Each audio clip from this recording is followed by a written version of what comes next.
Yes, it's midweek. It's the 19th of March 2025.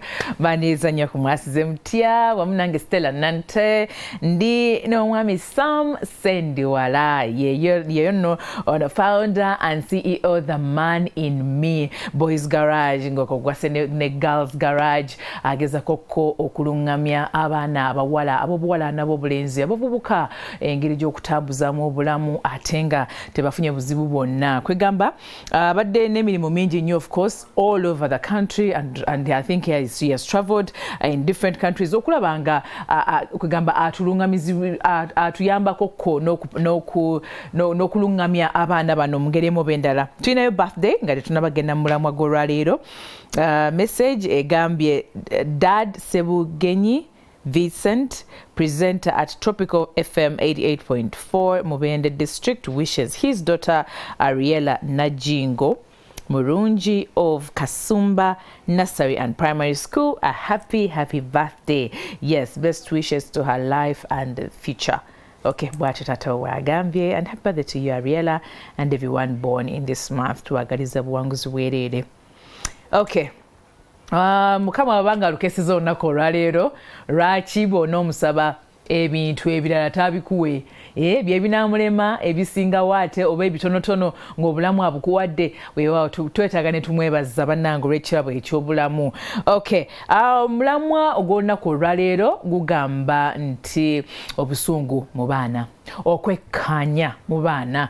Abaana banyiivu, bali frustrated, bayina ebintu bingi bye bayitamu naye nga ffe abazadde bambi oluusi we are not paying attention. Ebitutwala bingi nnyo, tubonere sente zibuze, omusana gwe mungi, enjala nyingi, ebizibu bingi, endwadde nyingi. Abazadde bali overwhelmed, naye ate abaana omuzadde wafuukira overwhelmed nga bintu bimususeeko, naye ate abaana baffe bannange. Kikulu nnyo okuleeta abantu nga Mr. Sam Sendiwala, CEO the man in me Boys Garage, okulaba nti ayogerako n'eggwanga n'abaana abalenzi n'ab'obuwala abali ku TV right now n'abazadde, tulabe nti tutereeza eggwanga ffenna. Nze Stella Nante, paka ssaawa 5. Mwasuze Mutya.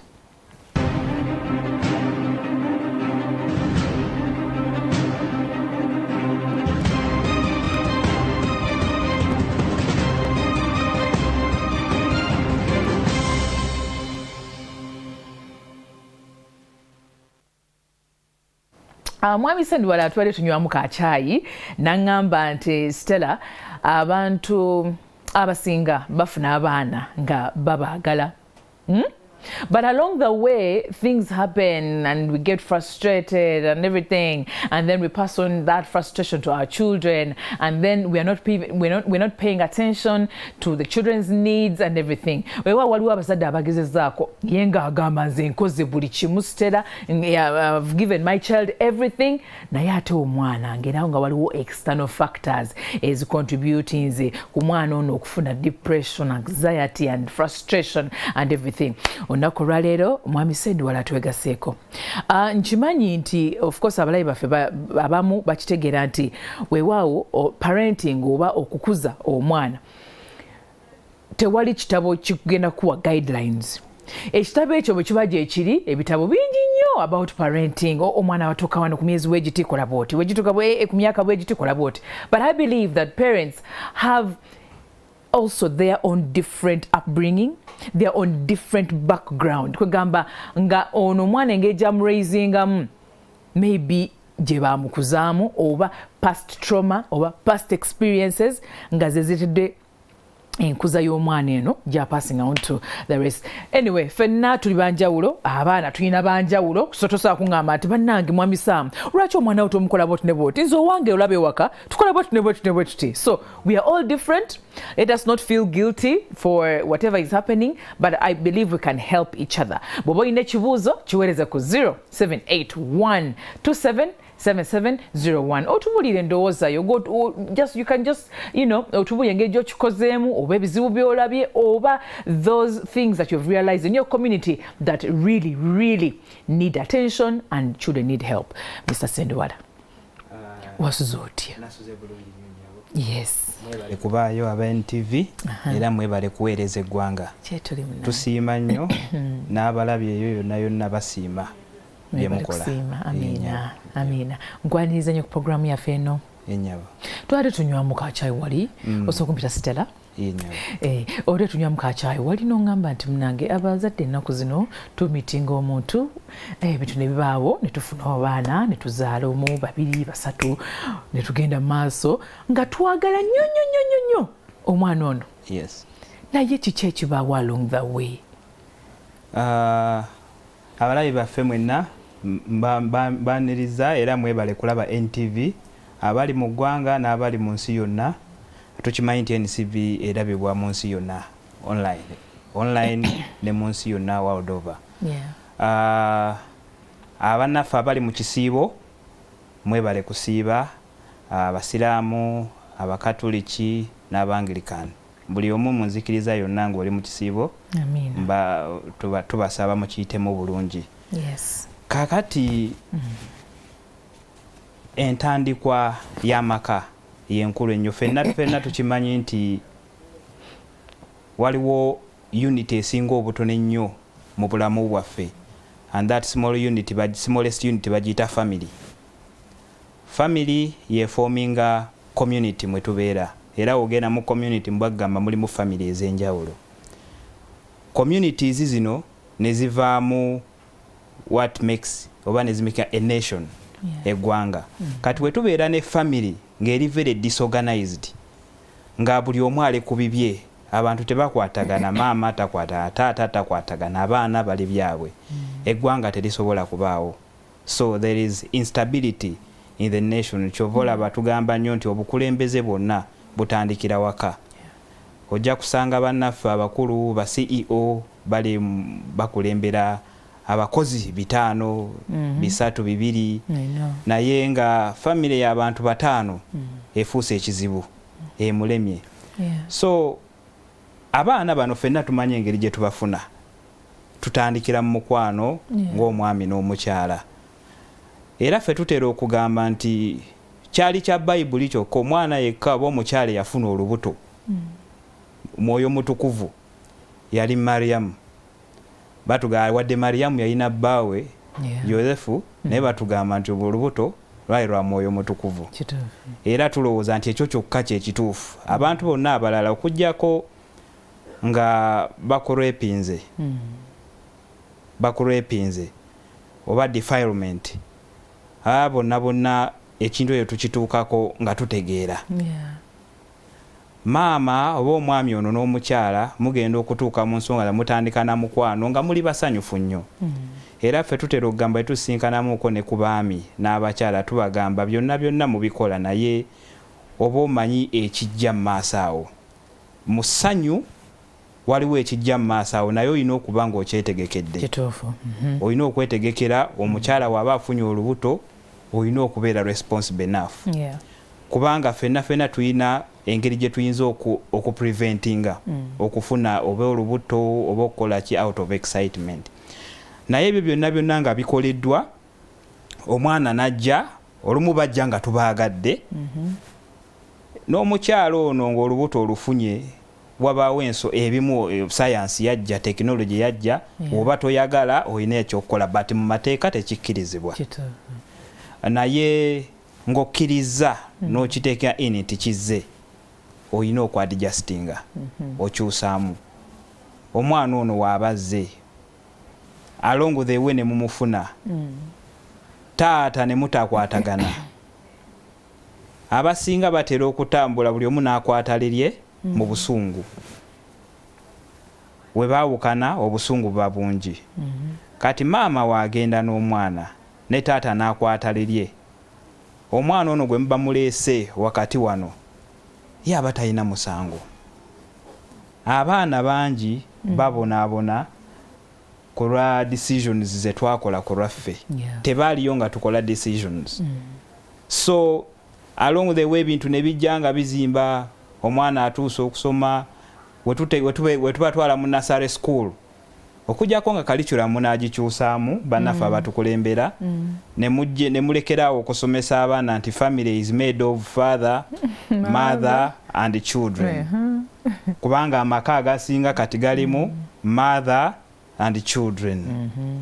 abaana bano ekisooka bwe bagenda mu kusoma abamu baleetebwa ku ssomero bazadde baabwe maama n'aleeta olumu taata yaleese olumu bazadde bombi be baleese omwana baana bano myaka 5 6 they are observing olumu ne banyumya ne bannaabwe my dad bought me this maama wange yangulidde taata wange yangulidde kino kati ono mulyaga taata owange aliwa nze taata wange tangulirangako kintu naye nga taata oyo gyali abaana bano batandika okutekinga in stress ku myaka 7 8 bakula balaba abamu ne baagala okubuuza ebibuuzo but they are shut down by their mothers so frustration netandika bwetyo omwana nakulanga alaba bamaama bamunnange mu busungu babulira abaana ebyaliwo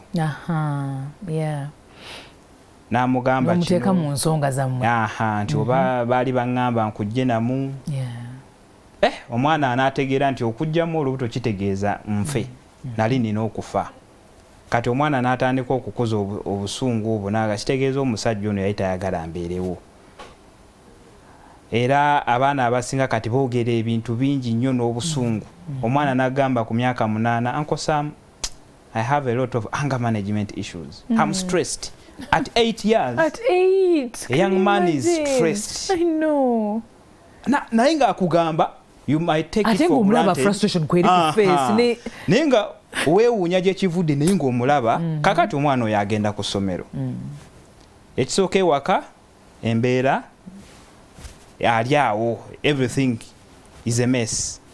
N'agenda ku ssomero, ne banne olumu ne bamuvuma. Oba n'omusomesa n'abaako statement gy'akola out of the blue. Banne ne bamujerega olumu. Obanga yalina uniform enkadde, yalina ebifokisi ebiyulise. Kati n'ogattagatta ebintu ebyo byonna ng'omwana mu butuufu. Abaana bano balabye ebintu bingi ku myaka emito. They are so exposed. Omwana alaba abalwana, alaba maama we ayomba ne banneiba. I know. Alaba maama we avuma banne oba baganda be. Alaba taata mukambwe nnyo, bataata abamu we bali naye bakambwe nnyo. Taata ne maama olumu balina bye bayombamu uko nga bali mu nnyumba, abaana bawuliriza. Abaana bano they are watching. And at times tetukyalina nsonyi ng'abazadde. Tetukyaga nti tweggalire mu kisenge tuyombemu oba twetereeze. Wonna we kitusanze. Oba tuli ku dining, oba tuli ku ki, tukubawo bukubi bigambo. Ensonyi ogambye zituweddemu. Ensonyi zituweddemu. Naye dda bataata baffe ate bo babikkabikangako. Ensonyi zaalinga nnyingi, omwana tatulaba, abaana tebatulaba. Tugendere wali tumalize ensonga tebatulaba. Yes, omanyi tulina omulembe gw'abataata. Bataata abasinga twakuzibwa omulembe myaka 3 egiyise oba 4 nga tetulungamiziddwa okubeera bataata. Culture wise bataata luli bamanyanga, batubulira bakojja batubulira naye abantu abo tebakyaliwo. Kati waliwo generation y'abasajja ezze nti n'omukyalo ono alina ku maanyi. Omusajja ono naye afuna frustration ze. Agamba ono andaba atya, anziramu atya. Ebintu bikyuse. Tulina okutambula n'omulembe n'enkyukakyuka. Omulembe gw'abakyalo okubeera empowered oba okusoma oba okubeera ne ssente oba tegugenda kuvaawo. Abasajja ffe tulina okubaako bye tukola ki? Bye tukyusa n'okutereeza ne tumanya nti kino kizze. We just need to find a way of okwatagana ffe nga ffe. Abaana bangi bali mu kubonaabona kubanga taata asazeewo kino ne maama asazeewo kino. Bali mu bbanga. Akubuuza ekibuuzo, what do I do? Nkole ki? I'm frustrated. Omwana akugamba, my mother gives me everything. But sometimes wembuuza nga njagala okwogerako oba nga abuuza ku side ye waabwe, they are shut down. Mu busungu. Bataata abasinga, omanyi bataata abaami naku zino ate abaami bangi tufuuse bakazi. Abasajja b'emyaka egyo tebaasuulangawo mangu buvunaanyizibwa. Yeah, that's the truth. Tebasuulangawo mangu. Ate nga mwatu bazaalanga abaana bangi. Bazaalanga abaana bangi. Naye ng'omusajja n'asigala mu kintu. Yeah. Naye ennaku zino men give up easily, so easily. Tudduka mangu. Tebatukuzizza oba tebatukuza kubeerawo kwabuzobinga bintu, kusolvinga nsonga, okusolvinga issues. Men are problem solvers. But abasinga ekintu we kijja tubulanga tudduka. Bamaama abakyala bano already they connected with these children within their bodies. Children and their mothers connect naturally. It is a natural bond. Chovola bamaama omwana we ne waba mubbinga ne maama akimanyi. Era maama ajja kubeera ku side yani ya mwana. Kati taata obuvunaanyizibwa waffe engeri gye tulina oconnectingamu n'abaana bano is our presence. Not only providing but our presence is very important. Kati bamaama bafuuse bataata. Taata kasita akasente kabulamu nga taata yaaweta. Essomero lituuse bakubira taata essimu siyina ssente. Ng'adoojinga n'abaana wadde n'okujja okunyumyamu okone ku mwana n'amugaa ssente zikyabuze naye gumiikirizaamu oba genda ku ssomero nja kujja nkulabeko. Makulu kyagali omwamisa Sam, whereby much as ebintu bingi nnyo bigenda maaso and everything, we parents are like overwhelmed of course with responsibilities, bills and everything, even our own lives. Abantu balwadde bambi bagonvugonvu bakosefu, but the importance of sitting down with your children n'obagamba nti kino kyekiriwo kino na kino instead of shutting them out. Makulu kyagali omwo. Because bayinza okitya. Yes. Omulembe guno guli so exposed. We have a lot of cultural differences. Wotunula mu Uganda yaffe eno gye tulimu culture za njawulo, tribes za njawulo, naye buli tribe oba culture eyina engeri gyeri trained to raise their children. Omwana omuwala n'omwana omulenzi. Abaana bano we tutuuka ne tumixinga with different cultural values, with different religious values. Ekisooka ku byonna ffe kye tusinga n'okugamba abaana nti respect is a must.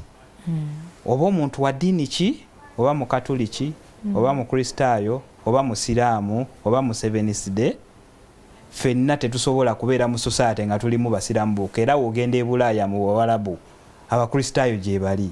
Kaakati wootuuka wano ng'olina okutuula n'omwana wo museemu bano abaana beetaaga okuwuliriza. Listen. Don't only speak. Because w'oyogera bwogezi n'oyogera bwogezi gwe n'ovaawo bwogezi, there is no conversation.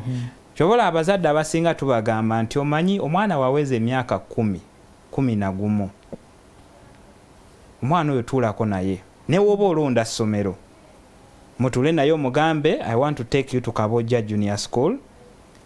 Gwe ng'omuzadde osazeewo but have a conversation with them, muteeketeeke. Is it because sente tuzirina? Is it because essomero eryo liperforminga? Oba is it because ojja kukola emikwano egy'obuvunaanyizibwa? Oba is it because of social status? We need to be real. Tuli mu mbeera y'okubeera nga tubuzaabuza. Omwana n'afuna points 10. King's College Buddo oba SMAC ekomye ku 4 na 5. Naye because oyina financial muscle oba social influence, you use the back door, omwana n'omutwala e King's College oba SMAC. Jukira grades ze zimachinga ne capacity ye. Abalala be batutte mu ssomero liri, they can basically maybe perform oba they are bright students. Naye si believing nti waliyo omwana omusiru. Of course. We just differentiate walwawe kitwawukanya just kitu kitono nnyo kubanga mbelieving teri mwana musiru. Naye ate na buli ssomero asobola. Omwana mugambe kakati ngenda kutwala ku ssomero lino naye baade bakomye ku points wete naye mukama atuyambye tufunye ekifo bwe kiti. Chakati omulema misa. Tulabe amakulu agali n'okutuula n'omwana oba kulonda ssomero oba kumugulira kintu, whatever decision that you want to make, how involved are your children in those decisions? Kale kati omulemu katono yetukomawo.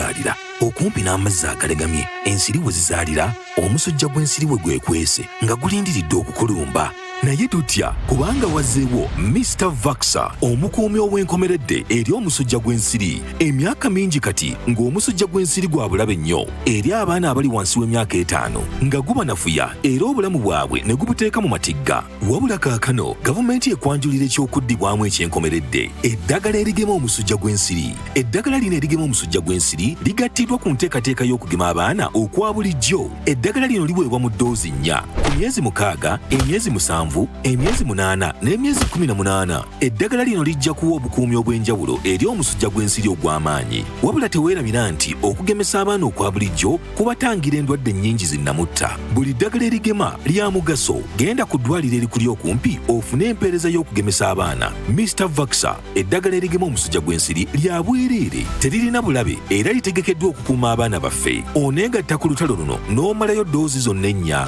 okumanya ebisingawo kuba ku ssimu y'ekitongole ky'ebyobulamu etali yakusasulira nooti 8 nooti emu nooti nooti 6 obubaka buno bukutuusibwako ekitongole ky'ebyobulamu.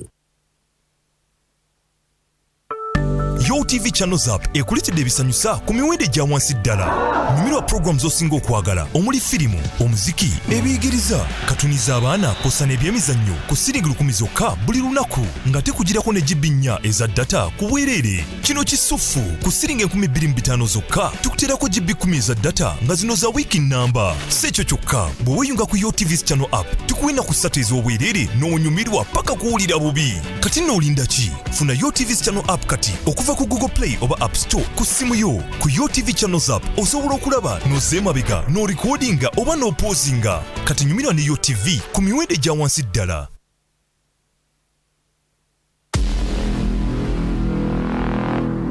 Omulabi wa NTV omulungi programu yaffe ebigambo tebitta okuvanga ennaku z'omwezi 19 omwezi guno ogwokusatu omwaka 2025 egenda kuba nga eragibwa ku lunaku olwokusatu ku ssaawa 4 ez'ekiro nange Annual Katamba.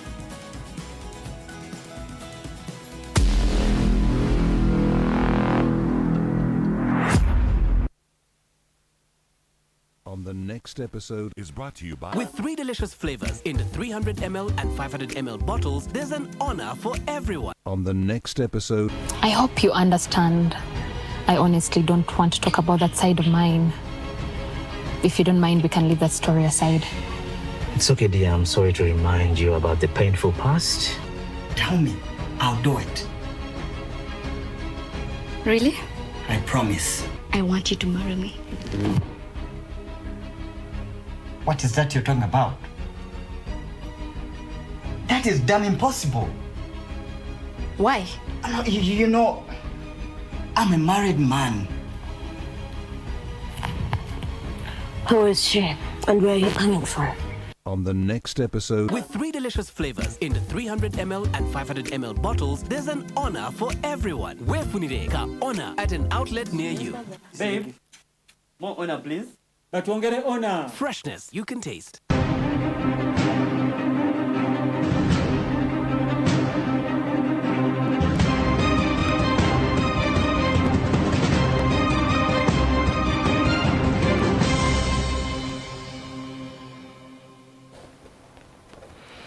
Okay, thank you so much for keeping it locked here. NTV and Spark TV. Bana tuli ku mulamwa guli very, very sensitive, and I know abazadde abaana bambi musembere muwulirize tuyigire wamu ffenna we tuwumulidde munange tubadde tuli mu kwogera ku bazadde okubeera nga including abaana baabwe mu decision making ebintu ebimu ebyokusalawo kangeza okukyusa essomero biki bwe bityo banaye mwetaaga ne mu involving abaana bammwe lwaki tugenda finding out ensonga bwe zityo.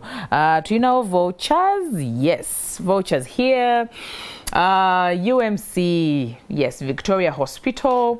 wano Victoria Hospital egambye bannange Uganda, of course we abantu abalwadde abantu bakosefu abantu bagonvu naye ati twetaaga kubeera nga tomuyina solution. So egabudde egambye tino gwe just laba Mwasuze Mutya tuweereze yo messages comment ku mulamwa gugenda maaso leke namba yesimu n'amanyago n'omulamwa nagwo gukomentingako. Okay, this is what this voucher is for. Bajja kukebera buli kimu okuva ku blood pressure, complete blood count, random blood sugar, urine analysis, blood grouping, malaria ultrasound, HIV 1 and 2, that is a rapid test, hepatitis C, antibodies, hepatitis B, breast examination and ultrasound, everything guys. So stay tuned. Where is Ibuzo? Be involved in the discussion that is going on, and then you never know. You might get yourself a voucher to go have a free medical checkup. Kale, tuyongereyo n'abaana baffe bano abalungi bwe bati ogambye kikulu nnyo abaana okweba involving in decision making. Yes, abaana bano nga bwe ngambye nti omulembe gwakyukamu ko bano abaana si bato. Ebintu bingi bibe exposinze mu bulamu at a young age. So newe kuba kulonda somero oba n'omwana ayina kyakusabye ng'omuzadde. Abaana bano bakimanya bamu muyina ssente. Abaana bakimanyi muyina ssente. Kubanga mubalaga mukola ki? Muzirina. Omwana n'agamba nti omanyi mami I need such a phone because bakwano beze bakola ki? Ze balina. Oba n'akusaba smartphone. Omuzadde ngamba bwe nti guno omulembe kizibu muuko omwana omudi nayinga ki kyayagala esimu. Tubeera ffe eyo gye tubeera n'abaana mu mentorship camps zaffe. Osanga omwana ow'emyaka 9 ng'alina smartphone, n'osanga ow'emyaka 13 ng'agiyina naye tetugenda nazo. But when you are having conversation with them, for me I have a phone, this is my number. Naye n'osanga omwana w'emyaka 16 oba 17 nga muzadde wa adda akyamutadde mu line. Of course. Nga talina ki? Simu. Kati omwana na kati oli w'emyaka gundi waabwe waba ayina essimu. Nga nze ndi wa myaka gino siyina simu. Kwegamba wabaawo ka influence.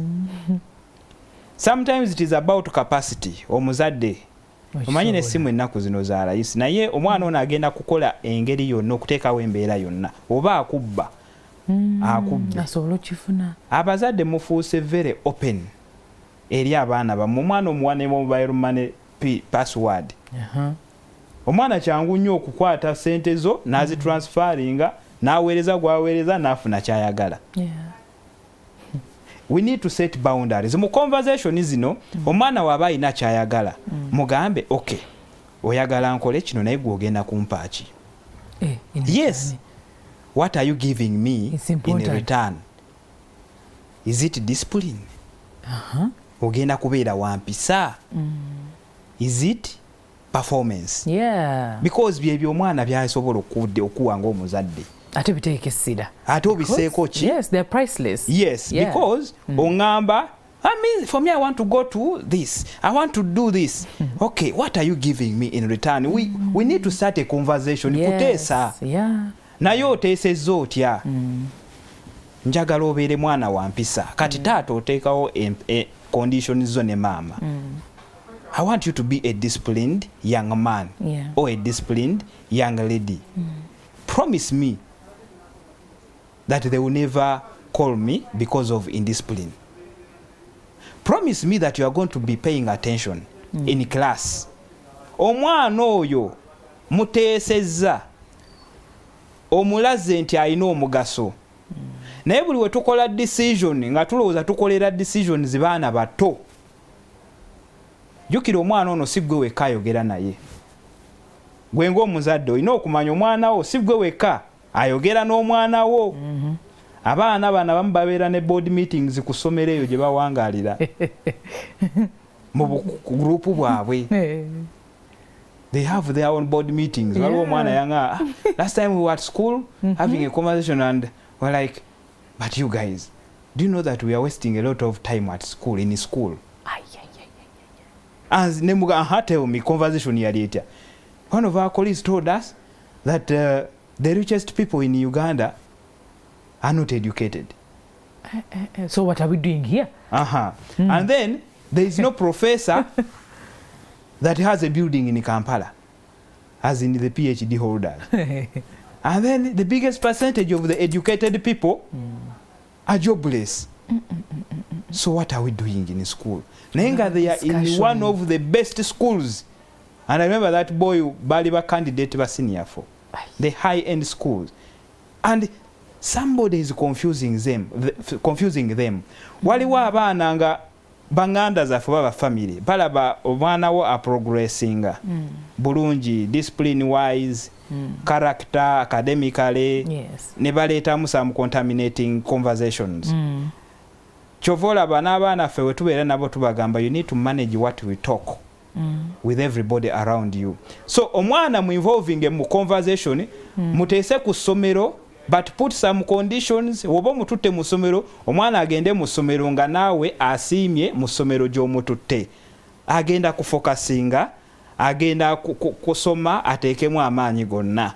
Naye buli we tugamba nti for me my decision is final, nkutwala wano, omwana ogenda kusitula, okulule, otwale, let me tell you, you are going to be disappointed as a parent.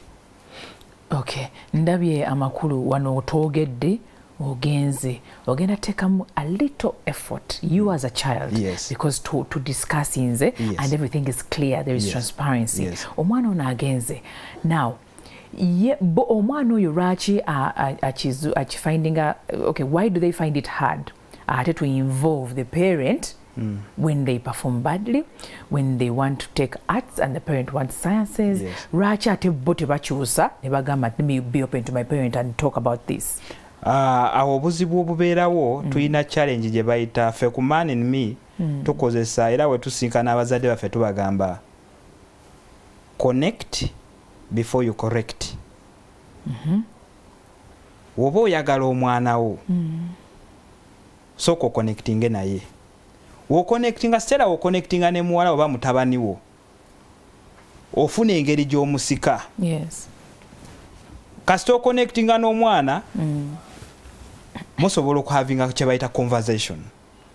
Abaana bano bamanyi their strength. Lwakuba abazadde abasinga twagala okuyisaawo ebyaffe olw'okubanze saasobola kubeera musawo omwana wange alina okuba omuki omusawo naye woconnectinga n'omwana omwana agenda kubeera ne open mind akugambe nekyagenda okusobola nekyasobola okusaaka essira to make you proud. Kubanga mu arts wali abali successful through arts, mu sciences wali abali successful through sciences. So connect kakati omala connectinga n'omwana omugenda kubanga munyumya mami, you know, chemistry gives me a bit of hard time, but if I improve here, or if you get me a teacher to help me in this angle, kigenda kunyamba. Naye buli wofuna results gwe noyagala correcting jukira gwe omusajja toli musomesa. Goyagala correcting oli awo yonoona school fees zange olese bi grades ebifu. Omwana agenda shutting down. Waliwo omwana yaweereza message mu zino senior 6 results ezaze. Hey, Uncle Sam, I feel like I need to talk to somebody. Results came back. I was disappointed, but my auntie almost collapsed. As in, yagambi, my auntie almost collapsed. Kati ono mwana yatidde nnyo yagambi, I don't know what is next because yamugamba you have to study hard and get government sponsorship. Kati oyo mwana, let me tell you, with the frustration ya results, decision making kati awo yalina ogikola kuba n'oli tamulaze nti this happened but we can do this. We have an option. Kati omwana okyangu nnyo okukola decision enkyamu n'agamba because I've failed, I've this, let me just go and commit and do away with myself. So abazadde tetumanyi ku receiving results. How do we receive results academically? Report card eno ebiseera ebyo twagi receiving nga taata n'agamba bama naye wano olina okusaamuuko ku maanyi naga awo daddy ekibuuzo kyali bwe kiti naye na misfiring amuko naye next time ngenda kola better okitegeera naye kati there is no negotiation omuzadde ayagala results so omwana naye kimupulling back to have a conversation with you naye ng'ate omusomesa asooka ye gwe wawaka sooka omwana omuteeketeeke omusomesa w'omu kibiina anaagenda okuleeta ebibye ng'omwana already alina sober mind to concentrate and to focus ate nekirala omwana mu having a conversation ku kiki oyagala abeere omwana tasobola kubeera gwe gobeera dokita omwana tasobola kubeera gwe batono nnyo abasobola support them mu buli strength gyagiramu abaana bonna sinti mukola nnyo comparisons olw'okuba banne baperforming abalala bulungi nnyo can't you see your friends oba your cousins oba waliwo omu yagamba for me my parents celebrating nnyo our cousins balinga be baana baabwe kati that girl nafuna setback ye naswitchinga off naga okay bakole bye baagala oli ne bamukyusa essomero gyali aperforming anti because of so baki ensonga yali terali nambulukufu omwana yaswitchinga off nadda ku zero. Okay. Sam, I have kangeze ninawo abaana bameka basatu. Ninawo Brenda, ninawo Flower, ninawo Sharon. Oba. Yes. Abaana bano baleese report. Omu ku bo performing way better than the rest. Flying colors. Oh my God, 90s, 100s, 90s, 100s. The other two, tutule nabo tutya. Oba bwekale baba babiri. Omu aleese nga nungi nnyo, endala si nungi nnyo, fairly good. So, how do we handle them? Together, in the same tutudde wamu, tugenda katuteese tutya. Omwana baleese report. Abaana abo, ekisooka baba nga bali mu ssomero limu. Kisinzira bali mu ssomero lyerimu, ekyo kimu. Ekyokubiri, bali mu kirasi ki. Kwa buli level gyogendako mu academics eina bintu byayo bizibu nnyo.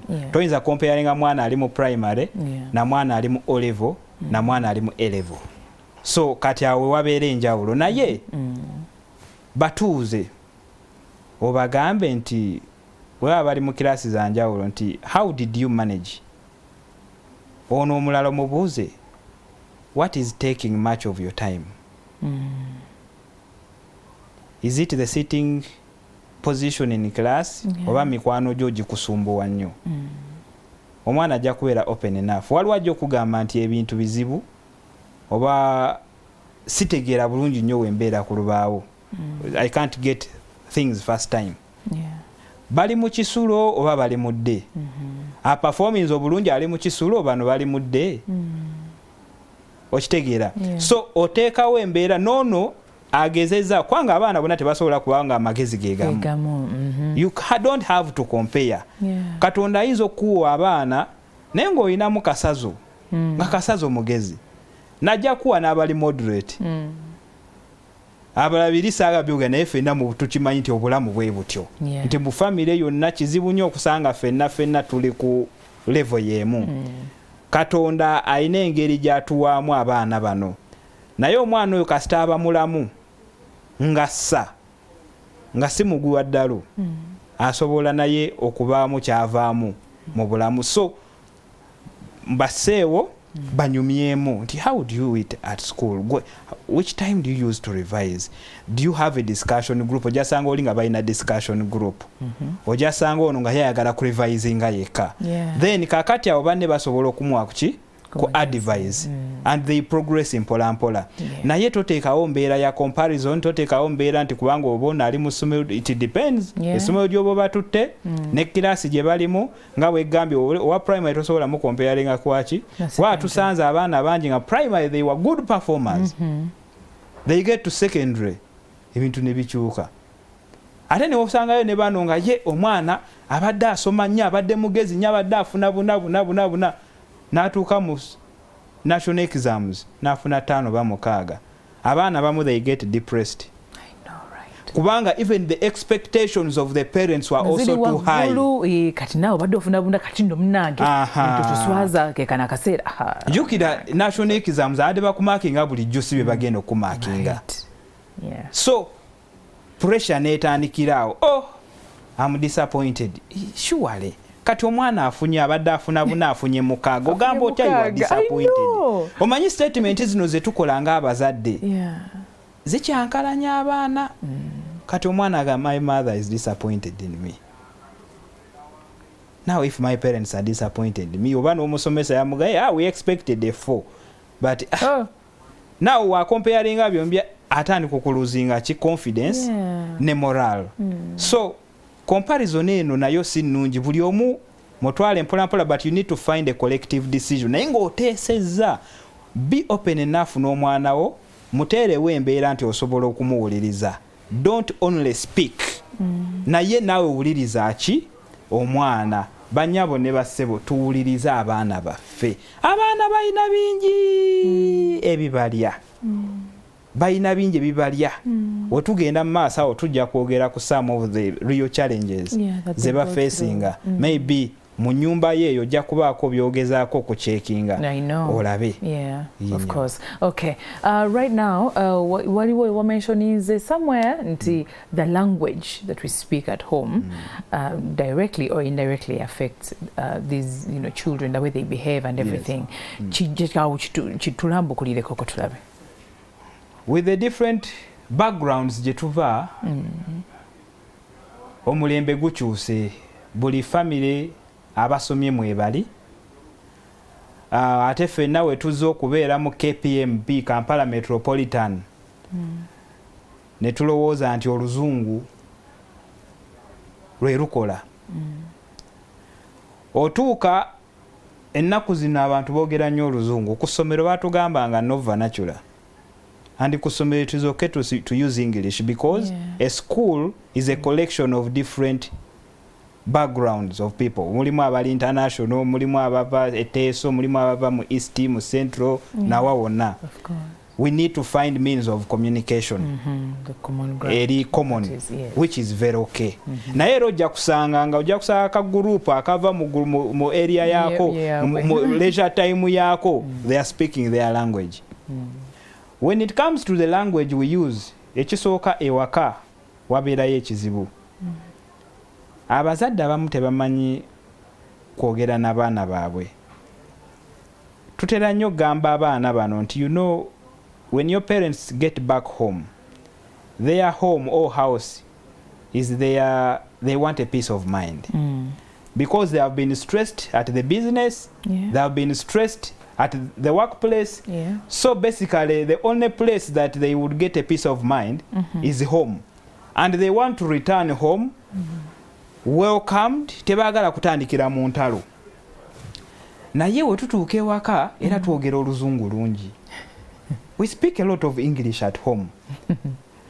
Ewaka wano tubeerawo. Yes, there are a number of challenges in using a lot of English at home.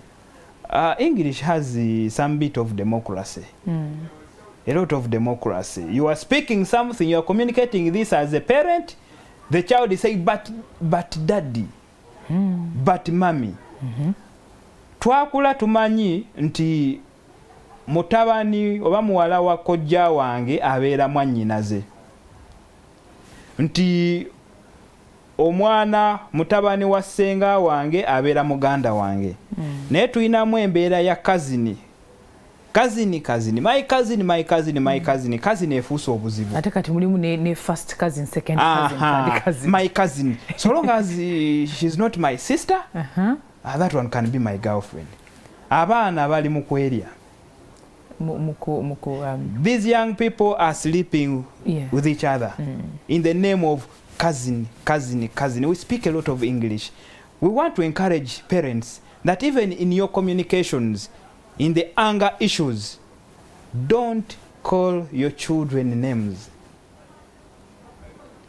Don't call your children names. Waliwo omwana yajja na twali tulina gye tuli eyo. She came and introduced to me, "Hello Uncle Sam, I'm my parents' bastard." Oh no. It took me a minute to absorb that. Instead of mentioning her name as Rita, she said, "I'm my parents' bastard." Mwena mumanye ekigambo bastard kye kitegeeza. Naye kye kintu kye wandiyagadde omwana wabeere nga lyerinnya lyakozesa Kati we had to go deep to find out why do you call yourself a bastard? It's because my parents say I'm a bastard. Oh. You know, ebigambo bye twogera mu busungu bano abaana batereka. Omanyi bagamba nti abakyala batereka nnyo. Naye abaana abato tebeerabira. Kyova olaba nti obusungu bubali muli munda. Senga bannange wowe oyagala okutegeera omwana wo ddala kyeki nekyoyagala otegeere ku mwana wo gwe ng'omuzadde oyinza okulowooza bed of roses, things are normal, are okay. Muwe opportunity abeeko n'abantu bayogera nabo. Kwaffe mu one-on-one sessions zaffe ze tukola. Our team is well trained to have an open conversation. Era osanga abaana bano they are really opening up. N'omwana gwe bade tasuubira kubanga akaaba amaziga gatandika okukola okujja naye ffe kye tukola nti ne feedback tugikuwa ng'omuzadde to help yourself n'okuyamba omwana. Abaana balina a lot of pain, but don't think nti olw'okuba tebabalaga they don't have pain. Muyina ebintu bingi nnyo bye mukoze ne basirika. Waliwo ekisengaawo tebasobola to, you know, to get through. So obusungu bungi. Omwana ono wafuna omukisa aliwo mwana I've talked to you guys. Now I think I'm okay. And I'm going to have the best of my next life. Naye ng'owulira mwana mulenzi myaka 18 afiri awulira ali relieved. Okuviirwako ab'enganda daffe nakyo kihatinga abaana abataabo. Abaana bano olumu babeera connected nnyo ne bazadde baabwe bataata. Especially bataata ffe tusinga okufa amangu olw'ensonga ezitali zimu. I think lifestyles zaffe tuli balabe baddwaliro. Fe abasajja tuli balabe baddwaliro tutya amalwaliro simanyi kiki. Naye mu butuufu abaana bano bwe tuva mu nsi muno ffe tuba twekoledde olumu kale Katonda. There are things that are natural, but there are things that we contribute to our health challenges as men. Naye at the end of the day it affects abaana bano be tuba tulese mu nsi. Unosanga percentage nene nyaga for me I don't have my father. Okay. I wish my mother was here. I wish my dad was here. Olumu taata je tuli batata je bali abaana bano babanoonya naye mwefudde abatayagala kumanya obeera taata kyomanyo ino omwana ali wali wadde sente tezirina school fees tozisasula kale mukolereyo ka shopping ategeere nti taata afaayo. Bataata bambi tugenda kwogera ku basajja ne parenting. Bataata abaana bano bakaaba. These children are hurting. They are really hurting. Mu busungu bwonna bwe tuyina bamaama nsaba obusungu byali byaffe ng'abakulu.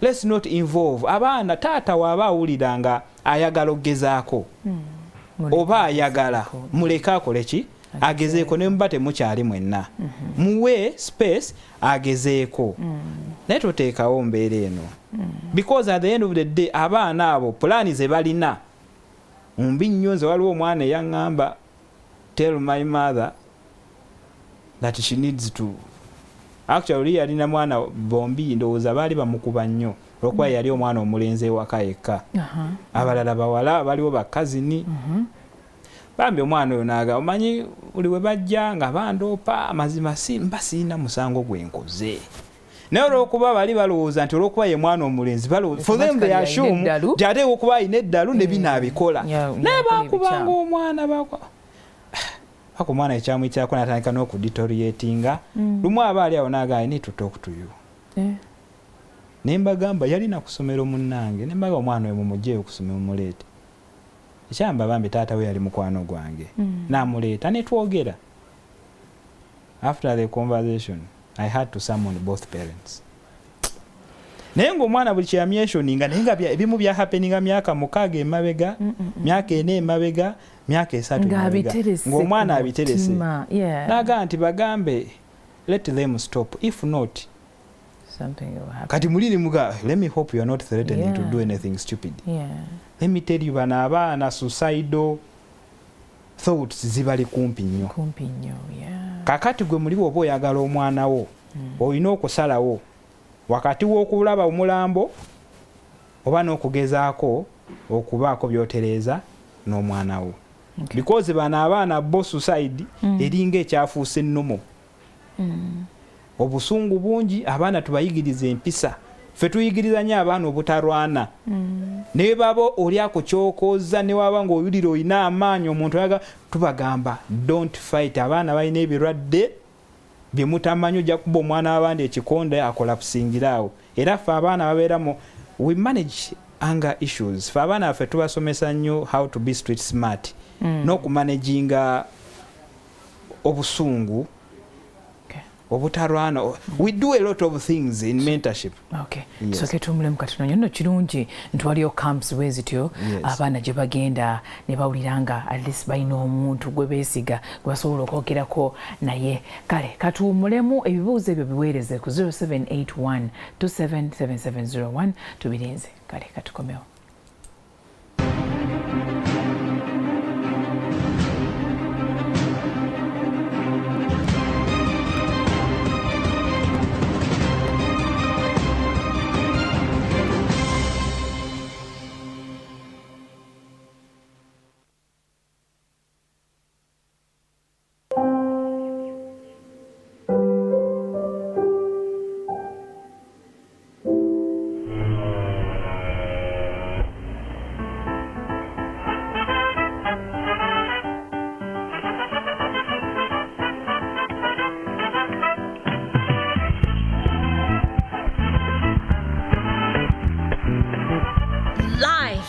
Beautiful, soft care pads, so fit, so right.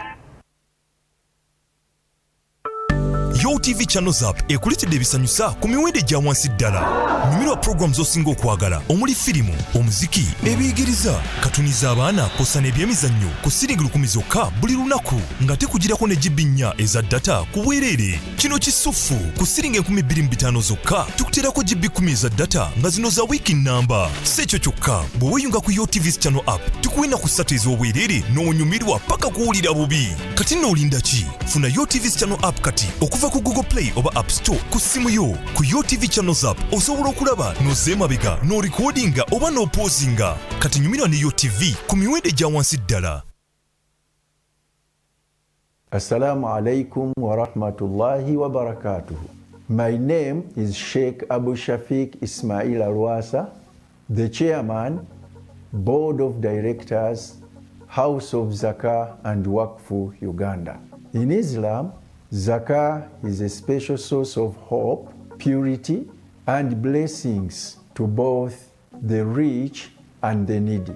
I pray to Allah to accept and bless your contributions through House of Zakah and Waqf Uganda.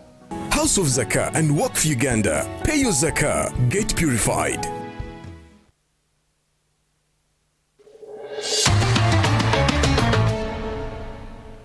Bismillah wassalatu wassalamu ala rasulillah. Kati nno nkugamba gwe omusiibi nti okusiiba kulinga emirimu emirala egy'eddiini tekutuuka okujjako ng'olina enniya nti osiiba ku lwa Allah subhanahu wa ta'ala. Hadithi yaffe ejibwa ku Umar ibn al-Khattab radiyallahu anhu atunyumiza n'agamba nti yawulira Nabbi sallallahu alaihi wasallam ng'agamba innamal a'malu binniyati, emirimu Katonda ogikkiriza kisinziira ku intention oba enniya oba ekigendererwa kwogukoledde. Wa innama likulli mri'in ma nawa, buli muntu yenna afuna empeera okusinziira ku kiki kyeyagenderedde ng'akola omulimu ogwo. N'agamba nti faman kanat hijratuhu ila Allahi wa rasulihi fahijratu ila Allahi wa rasulihi, bwekubeera nga omuntu asenguse ku lwa Katonda n'omubaka we nga Nabbi sallallahu alaihi wasallam we yasenguka okuva e Makka n'agenda e Madiina, abantu ne bamuwerekera naye nga abamu balina bigendererwa birala, agamba nti afunamu yoyo asenguse ku lwa Allah subhanahu wa ta'ala n'omubaka we.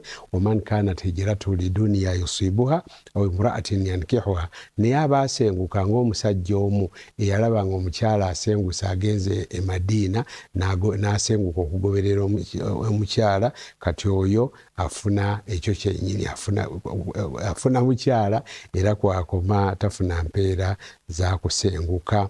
Kale bwe kityo nabbi sallallahu alaihi wasallama n'akakasa nti omuntu yenna fahijratuhu ila ma hajara ilai, ekimusengusiza kyafunamu kakati naawe ekikusiibisiza kyofuna muba ku lwa Allah empeero gye zifuna bujjufu. Alhamdulillahi rabbil alamin.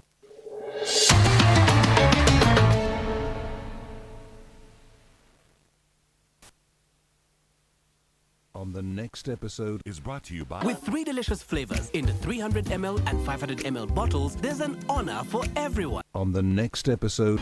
I hope you understand. I honestly don't want to talk about that side of mine. If you don't mind, we can leave that story aside. It's okay, dear. I'm sorry to remind you about the painful past. Tell me, I'll do it. Really? I promise. I want you to marry me. What is that you're talking about? That is damn impossible. Why? You know, I'm a married man. Who is she? And where are you coming from? On the next episode... With 3 delicious flavors in the 300 ml and 500 ml bottles, there's an honor for everyone. Wefunire ka honor at an outlet near you. Babe, more honor, please. But won't get honor. Freshness you can taste.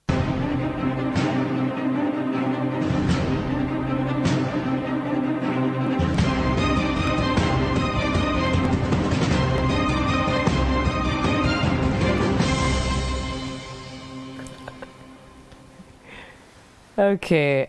Thank you so much. Ebibuuzo ebyo bijja kujja nga bwe bijja tujja kubanga tusomayo kimu 2-3 bwe tweyongerayo ne discussion. Kitegerekeseeko nti abaana ennaku zino they are more addicted to the phones and gadgets and everything, TV, than adults. Wewe abantu abakulu tulina TikTok, tulina biki. Naye ate tubeera ku level eno. Abaana ate baliko wagguluko. Yes. Lwaki kyekyo ekigenda mu maaso bannange? Ekisooka buli nnyumba ndowooza kiringa ekiraga nti buli household erina okubaamu n'essimu oba ne TV, which is very okay because people have to get information. Omulembe guno abazadde abamu bakifudde nti it is okay for my son or my daughter to have a phone because if I don't give it to them, somebody else will give it to them or they will find means of getting a simu eno. It is very okay omwana okuba n'essimu kuba communication is important. Olumu abazadde mulina communicating n'abaana bammwe.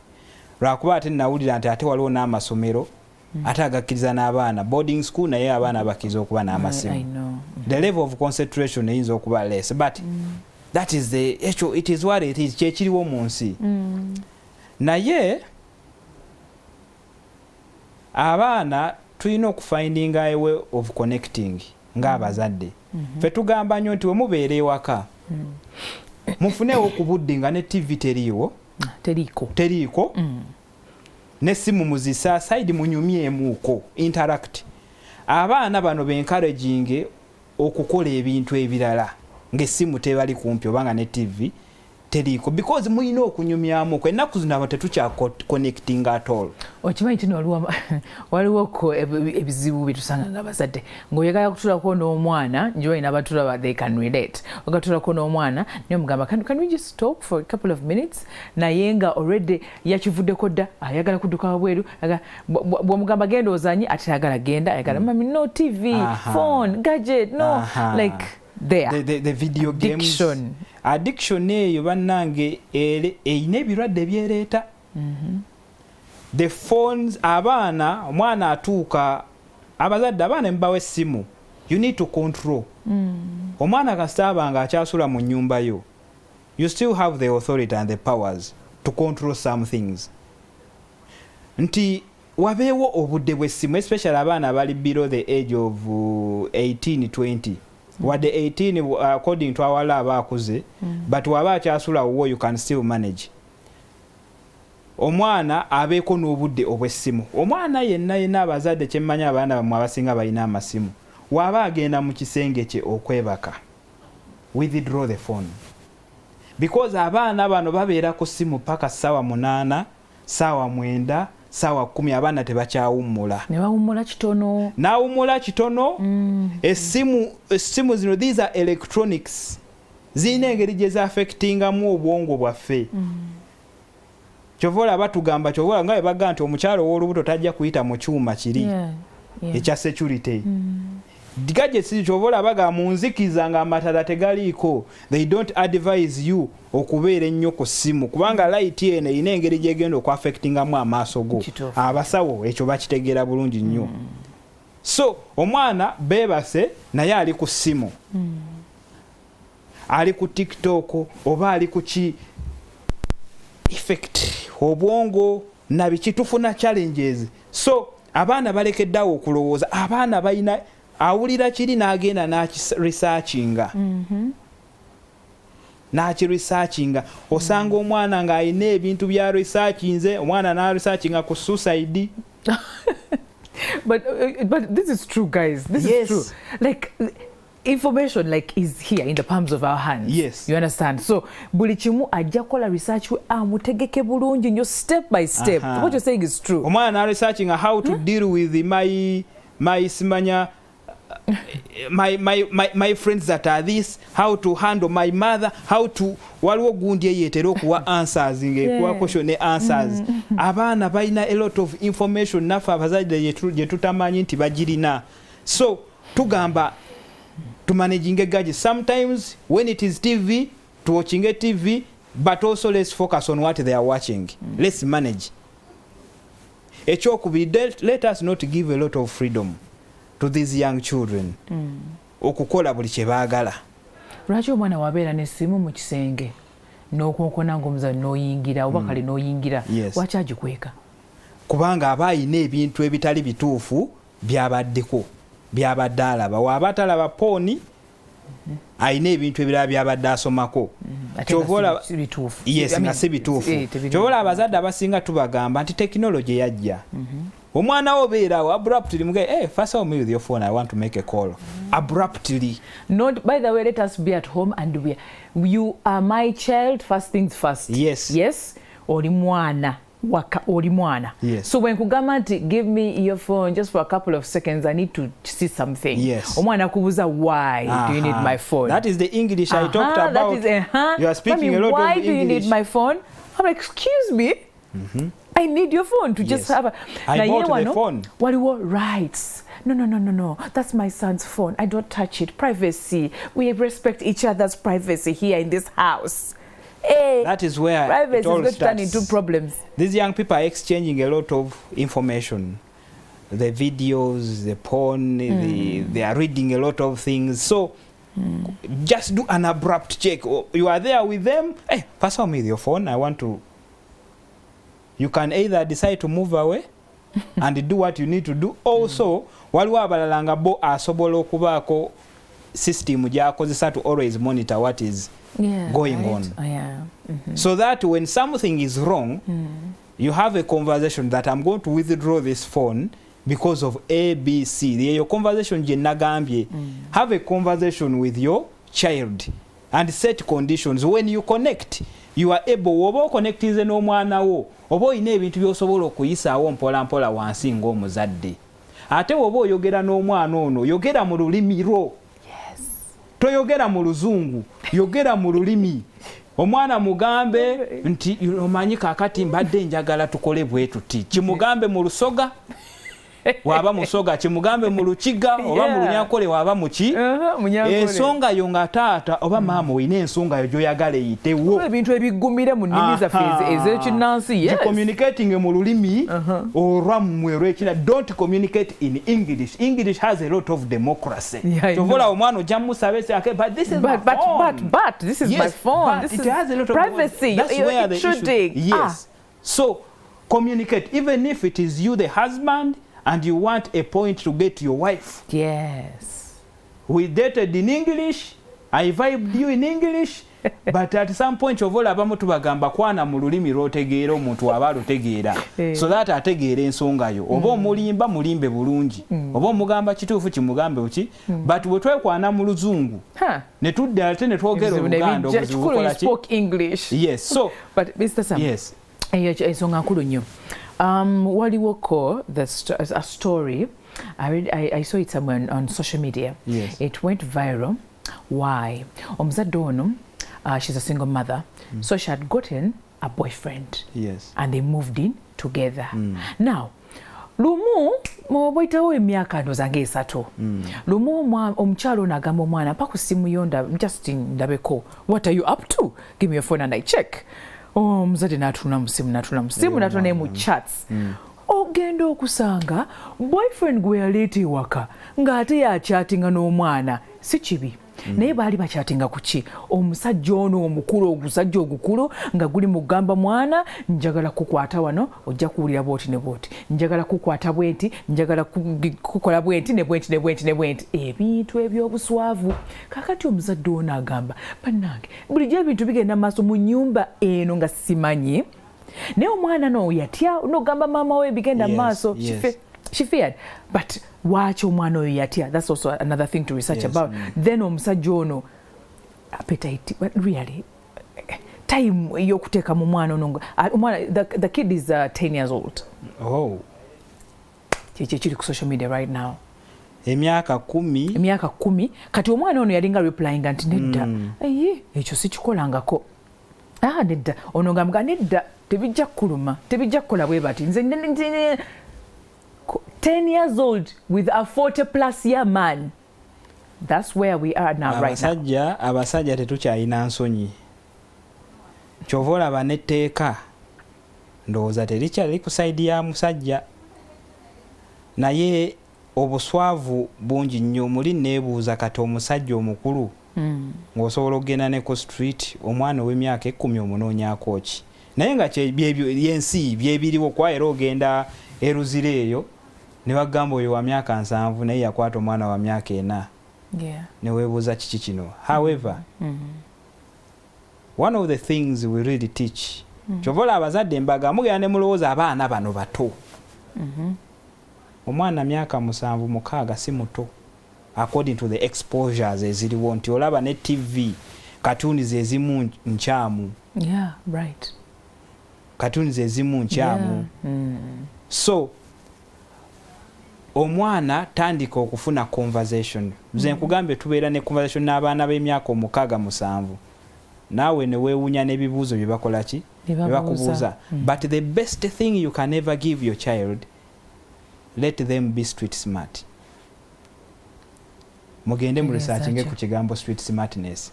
Street smartness kitegeeza omwana abeera able to survive. Jagu. Kyekyo. Abeera able to say no, this is not me. No, bazadde bange, these are not my values. Ne weerwa nga bakwano bebe bamugamba tukole kino oba tugeye tunywe ku njaga ajaga no. So they are able to make decisions by themselves. Street smart, the moment the child is street smart, ndinoyo omusajja ne message wezi tajja kusobola okugamba gwe ng'omuzadde. Kyobola mwana alina okubeera open minded and free. Connect before you correct. Yes, gwe ng'omuzadde. Nti omwana ono ne waafuna aka message we kati aga but mami, why does uncle so and so send me such a message? Naye okusirika emyaka 3. That means batandika nga omwana alina n'emyaka 7. Kuba golooza omwana muto abaana bano nagaye bangi aboogera nabo. Kati buli bye babagamba bingi nnyo. Ayinza okuba kati ng'oyo uncle wani, but omwana kasaba nga alina element ya street smartness.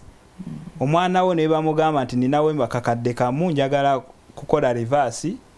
Agamba akiri agenda funa muntu gwagambako. Kati gwanaagambako ajja funa gwategeeza omuzadde. Okitege street smartness is the best. Omwana oba muva mu family engagga oba muli moderate ne weziba sente weziri kyovola abasinga bali mu sente naye nga abaana they can't make decisions or quick decisions. Street smartness is the best thing you can ever give your child. Omwana abeere informed nga asobola okukola decisions at every stage of life. Kakati omuntu ng'oyo omwana mutegeeze fe abaana tubasomesa abazadde batyo okukola sex education and its dangers. It is what we do best. Abaana tubaga nti ku myaka 12 osobola ofuna olubuto. Kati ku myaka 12 osobola ofunisa omwana w'abandi olubuto. But are you ready? Do you have the capacity?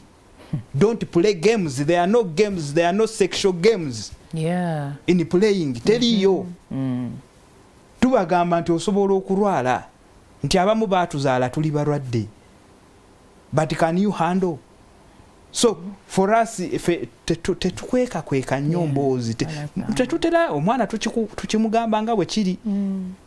Era ffe waliwo etwale ku camp yali girls camp. Netwogera abaana abawala ba myaka 14 ogenda waggulu bansaba special campfire. Special campfire. Nga kiki? Bayina ebibuuzo. Bayina bye badde bayitamu. Bayina bye baagala okuwuliriza n'okutegeera. Twava ku kampu ng'abaana tebaagala na kudda waka. Nitwaga know it is time to go home. Because they found a place where they feel they can speak, they can talk to somebody. But we can also create these environments in our homes. In our homes. Naye kyensaba abazadde. Abaana mbawe opportunity okwogerako n'abantu ku bulamu bw'ensi. Obulamu bw'ensi nti sente ne weziba weeziri abaana tobakuliza mu kakakuuni ako. Because at the end of the day ne wonoba toliiwo they are going to interact with the society. Naye omwana alina okuinteractinga ne society oba agenze kola oba agenze mu business nga ali informed. Abaana baffe abawala tubakuuma nnyo. Abaana watuuka ku university buli ekijja kimuyitamu. Abaana baffe abawala babakozesa ku 15,000 oli amugulidde akacupa ka bbiya ka 15,000 n'aganze nina okujjayo ezange. Abaana tubagamba nti teri musajja kasitaba nga si kitaawo oba si kojjaawo oba si brother wo agenda kuwa sente just for just. At the end of the day ogenda kuzisasulira. Abasajja abamu tetukyalina nsonyi. Simanya friends. At the end of the day jaga kujjayo zaye. Kakati omwana omuwala oyo omusaamu embeera y'okumanya values ze. Nakulanga amanyi nti nina kukola bwenti, nina okukola kino, nina okukola bwenti. This is how I should say. No manyi bataata be babeeranga ba first boyfriends to their daughters. Taata omanyi skill abasajja ze tukozesa confusing abaana abawala. Kati taata oba ina connection ne bawala bo bane muwalawo obaako information gy'omuwa. Naye kati jjukira waliwo gap. Bataata tetukyanyumya. Bataata tetukyali maka. Bataata tuli byaffe. Abaana bakola ku lwabwe. Maama ng'azadde alina omwana omulenzi. Maama ku myaka 10-12 maama afunamuuko some challenges. Mwana jana kubuuza kati the hair started what tata ya asobola okuba ne conversation n'oyo omwana about this, what you do about the erection nebikina biki. Maama kati we fear to have those conversations with the children. Yes, so conversations ezo munnaye nazo si nnyangu naye olina okubeera bold. Olina okubeera bold. I don't know n'abazadde maybe abamu tebamanyi. Akade ate kyobola baffe omwana agenda okuva ewaffe munnange. Kati mugambe ki? Amabeere gazze kati nkugambe ki? Akirina. Era tubagamba not every erection requires a reaction. You need to manage. Masturbation will kill your manhood. So ebizibu by'abaana bingi. Relationships ku ssomero zituttira abaana. Abaana bali mu relationships at a very young age. Speaking of relationships, I'm sure what I saw on somewhere on certain app, maybe TikTok, maybe it wasn't a relationship, but here we have a girl who is like maybe 11, or I don't know, maybe she around 11 years old. But then the videos, the content that she puts out there about abasajja abakulu myaka 25 abo bakola nabo content, and guess what, this girl is modeling and sitting on them ayimba bweyemola abayita boyfriend, husband, what. I found that a bit disturbing. I don't know. That is where the law, please comment on that. That is where the law has to help us. Abasajja tetukyalina nsonyi nga bwe ngambye, kuba toyinza kulaba mwana wa myaka egyo nga sigwa omuzaala and you comfortably allow her to do that, n'okurecordinga nga naawe ne face yo bagiraga.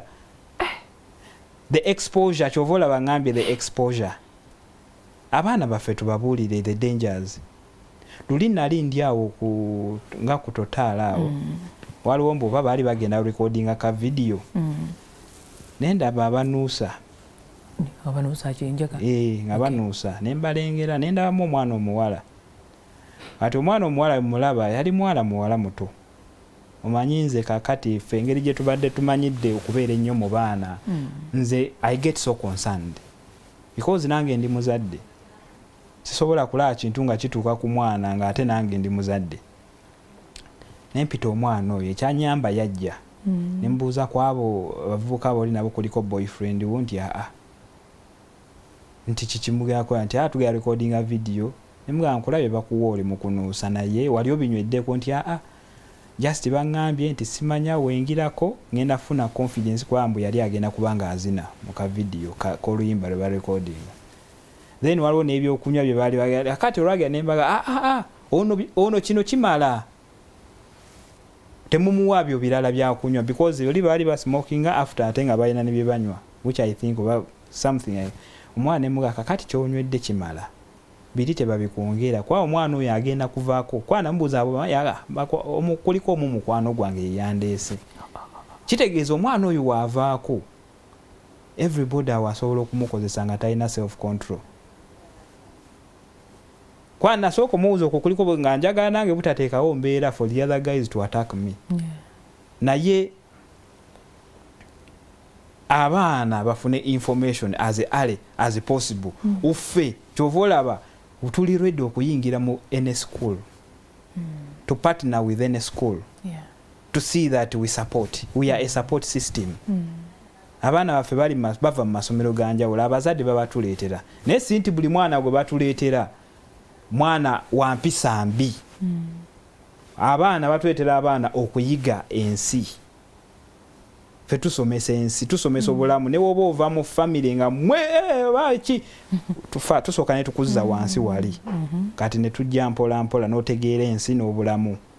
N'omanya nti mu society tusobola okubeera n'abantu bwe bati ne bwe bati ne bwe bati, tukuzzaayo ku background n'otegeera obulamu, n'otegeera ensi nti in case muzadde wange taliwo can I survive, nti in case ono musanga mu myaka bwegiti nga ate ye CEO naye wano nga nali muvuluga.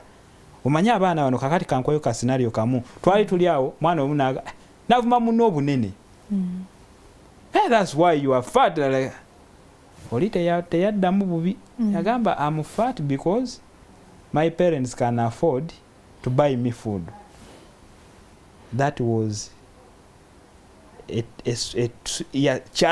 kiyina engeri gye kyasiikuulamu oli eyamugaa nti munene.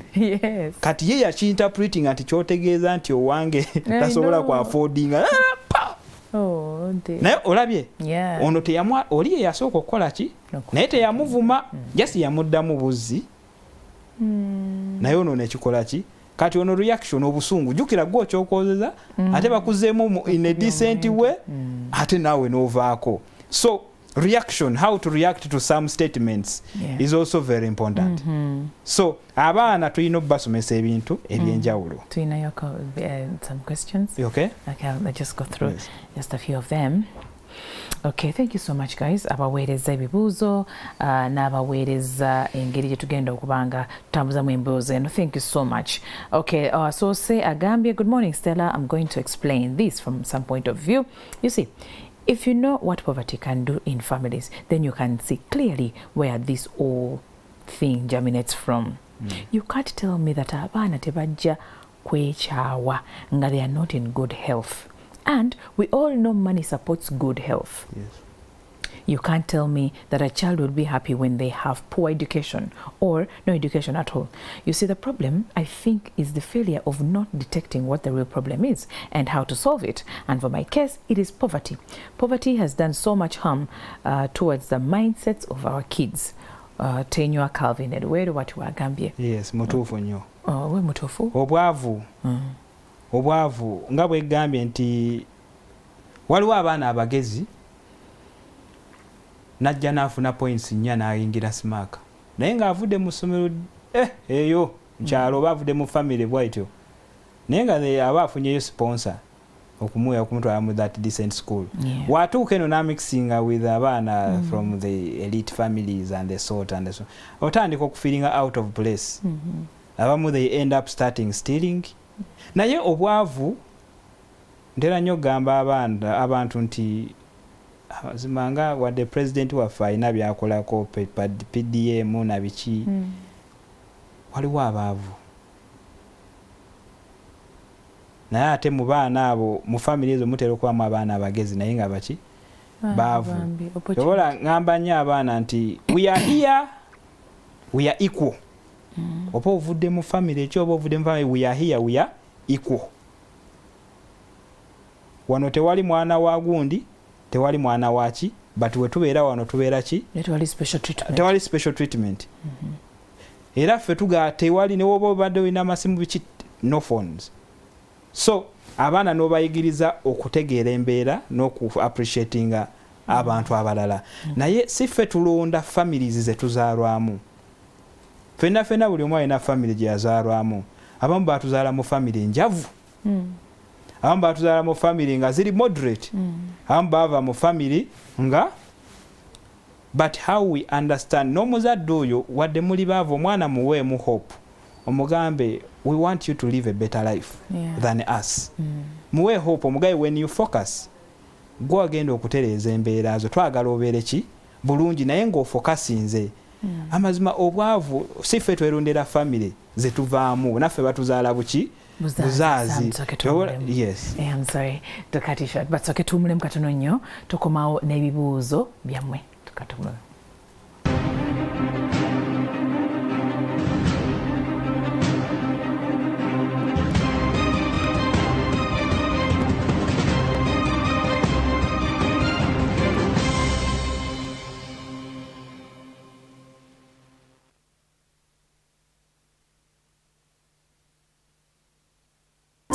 Women syrup eddagala erikakkanya obulumi mu nsonga z'abakyala oba ziyite cramps lisange mu pharmacies drug shops.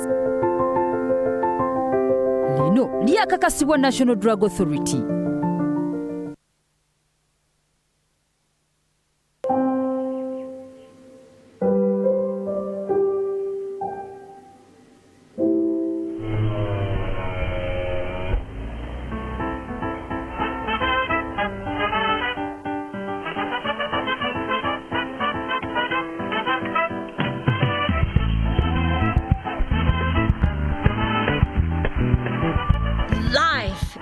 Beautiful soft care pads, so fit, so right.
episode is brought to you by... With 3 delicious flavors in the 300 ml and 500 ml bottles, there's an honor for everyone. On the next episode...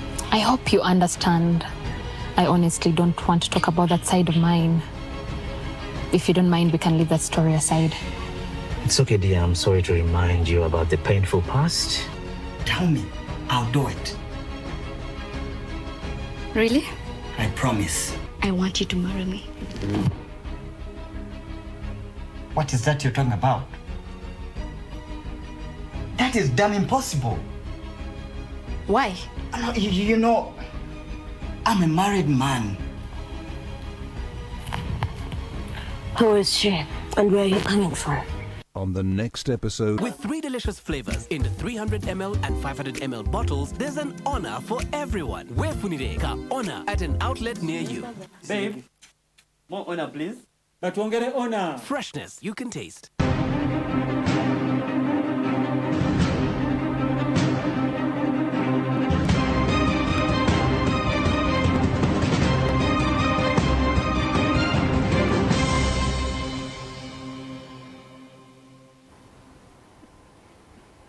Thank you for keeping it locked here. Messages are still coming in. Thank you so much. Okuberanga, only part of the discussion. Let me read another one. Mwasuze Mutya banage nze kabanda Joram kusasira emperere abaana lyetuyita eddembe lyeribaviiriddeko ekyo ate era tetukyafa ku bugunjufu wabula tufa ku buyivu. Tuyo obugunjufu n'obuyivu kyova olaba nga wetufuuka oba wetubeera bakwano nnyo b'abaana baffe buli muzadde yandiyagadde omwana we omulembe guno kizibu nnyo omuzadde omugambira ku mwana we ffe twakula twakuzibwa community naye kati buli muzadde ayagala yeekuliza eki omwana we muli mu bikomera mubeera mu apartment naye muli ku apartment eriko flats 9 naye nga temumanyi na baani basulako balala. Ffe twakuzibwa community nga no neighbor oba n'owekikomera kiri asobola okukola ki okugambako woba okoze ekikyamu. Abazadde tugenze ne twagala nnyo abaana in a way that ne tulowooza nti abaana okubaagala n'okubawa buli kimu kwe kwagala. Naye ne twerabira nti abaana bano mu nsi tugenda tuuka tuveemu tubaleke. Woba oyagala omwana teekawo kye bayita boundaries. We usually say omuzungu agamba set boundaries between a friend and a parent. Let the child understand hey, it is the parent now speaking. Oh, mommy, my friend. Daddy, my friend. You, daddy, okay, that is a joke. Daddy, let's joke. It is okay, it is part of life. But we need to set boundaries. Ekizibu kino tekirinde kivudde na ku baana kiri mu bazadde. But we say, be the parent that you wished to have for yourself. Can you be the parent gwali oyagala osobola okubeera omuzadde gwali oyagala obeere naye gwe wakulira? Osobola okubeera omuzadde oyo? Era woba kati nga wavaamu gwe nga gwe Stella wavaamu n'ofuuka omuntu bw'ati? Lwaki ate oyagala okukola ebintu ebigenda okuleetera omwana w'obulabe? Wakuzibwa society nti yes. Kati lwaki oyagala nti gwe omwana wo toyagala abantu balala bamukugambireko naye nga ate naawe omanye ekikyamu kyakoze? So be the parent that you've ever wished to have. Gezaako to protecting nnyo tokola kikwaffe tweyononera abaana oluvaawo ne tugamba nti omwana. No, reality is reality. I know. Tugezeeko beera omuzadde gwe wandiyagadde okubeera naye mu biseera ebyo. Okay, thank you for that. Good morning NTV, thank you for this program today and thank you to Mr. Sam Sendiwala. Now my question is it okay to tell your child that you don't have money? Because my daughter, even if she loses something, she starts crying, Mami talina sente, in front of people. Omwana abakabagamba mami talina sente ate maaso g'abantu. Ekyo kibi bw'ati bw'abuuzizza. Kyekyo kye nagambye nti when you connect with your child you are able to communicate. Abaana balina okutegeera situation eziriwo. Abaana bategeere situation, togenda kwetta, togenda kwewola just to make somebody happy. Kyova wali ngamba nti woba omuwa ekintu obanga mulina kye mwogerako, ne woba ogenda taking a risk to go and borrow, what are you giving me in return? So that kimpa confidence noonye sente ezo nzisasule nzizeewo emba nzijje. Naye kiba kirungi nnyo omwana n'ategeera embeera eriwe waka nti we are trying to manage to see that we survive. Ne weeba muli bagagga nnyo nga sente muzirina, abaana temubalaga nti sente weeziri ki nnyingi. Omanyi tulina excitement in wealth. Abazadde kati mutandise mugula properties muzisamba mannya g'abaana. Omwana tanaweza na myaka 10 naye property already eri maki manyage. Ate to make things worse abaana ne mbagamba. Kati abaana bano batuuka ne bagenda ne banyumya ne bannaabwe. Kati gwe omwana agenda kujaji ng'ongamba otya toyina sente ng'ate bazadde b'abakwano bange bo bayina sente. So it rotates, nakyo kitandika ne bali abazadde abalala kye bakola n'emikwano gy'abaana baffe. Naye omwana woba toyina sente kirabikirawo okusinziira ku mbeera gye mubeeramu ewaka. Naye have a conversation with hope. Tomulaga nti teziriiwo tezigenda kujja. Omwana olina osobola mu managinga. You can manage. Ng'abasajja gye bagamba gye batera okumanaginga mu abakyala. Omwana ono mu managing nti omanyi kati sente teziriiwo naye we naafuna I will give them hope. Abaana bano baagala nnyo okufuna hope. They like people that give them hope than people that are going to give them nothing at all. But hope. Yeah. Wekiba tekiriiwo ne woba omazima tolina wozisuubira. Mugamba mazima sente saawa eno tewaliiwo, but I'm going to plan and see. Yeah. Ajja genda ne confidence eyo nti mami promised me, but let me be patient. Wekinaaba kize kijje, wekinaaba tekize have a conversation. But you can never have that conversation nga temu connectinga, nga temwogera, because abaana they would draw tantrums all over. Yeah. In the way of okuteekawo embeera. N'ekirala we tudda ku character. Yeah. Abaana bano bakola ebintu to attract our attention. Nja kukola kino so that I get their attention. So we need to find a way of managing some of these incidences. But sente weziba teziriiwo, find a way of managing. We are adults. Ffe tubazaala. Omwana talina kusinza magezi. Gezaako nnyo. Abaana yes bali smart and smarter than some of the parents, that is a fact, but find means. Okay. Okay, all right. Okay, Agambe ono, thank you for the nice program. I'm called Uzatunga Nelson from Kisoro. I'm a Fumbira, and also against those people who both parents both parents are Bafumbira, but their children can't even talk their mother tongue. Okay, I feel sorry for such and always tell them that mistake. Now, when those children get married and yet they call themselves Bafumbira, what will they tell their children they are? Destroying their tribe, and especially people from Kisoro. I think the language, it goes back. Yes, it goes back to the language. Let's appreciate our cultures. Do we appreciate our cultures? Because we shall never be whites. That is a fact. Even when the Chinese are in their conversation, they will speak Chinese. Kenyans, they will speak Swahili. Rwandese, they will speak the Chinyarwanda. Mubalaba wano. When will you speak your language here? But try to have a conversation with them, because prepare them. At the end of the day, they can't run away from their culture. They will need. Not every person in our society where we come from amanyi oluzungu. Abaana bategeke nga basobola communicating in all ways. Atuke nga tasobola na kugenda jjajjaawe. They even find it funny that okay, they find it like omwana wange tamanyi na Luganda bannange nze neesiimye omwana ayogera luzungu lwokka yocha oli mugezi baba twogera luzungu wekka waka omwana wange tetwogera olulimi lwaffe luzungu kyobola kijjamu beera kizibu connecting under the rest of the family members in the extended family. Sometimes tubikola just because of us. Obulamu tebulwaningira ku family eno nuclear family. At the end of the day, by the way, we need each other. Yeah. We need each other. Lwakuba sometimes extended families zifuuka ekizibu, but you can't, all of them cannot be useless. At least you can find a few people to connect with.